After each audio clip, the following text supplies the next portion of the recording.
How to use slip and fall injury claim tips properly. Beginner mistakes that cost you. Slip and fall injuries may seem simple, but most people make mistakes that reduce their compensation. The surprising truth is that timing, documentation, and legal strategy can make the difference between a fair settlement and a minimal payout. The first mistake is failing to document the scene. Take photos of the hazard, your injuries, and the surrounding area.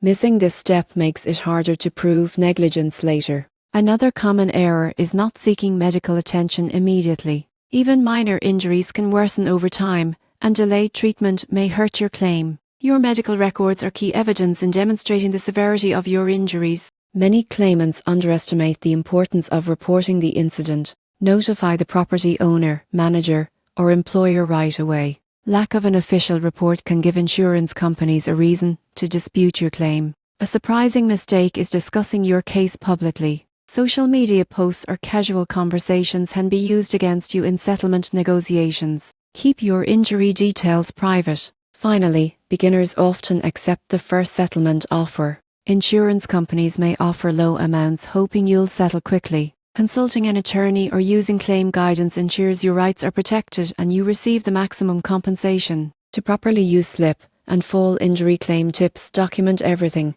at prompt medical care, report the incident, protect your privacy, and carefully evaluate any settlement offers. These steps maximize your payout and safeguard your legal rights.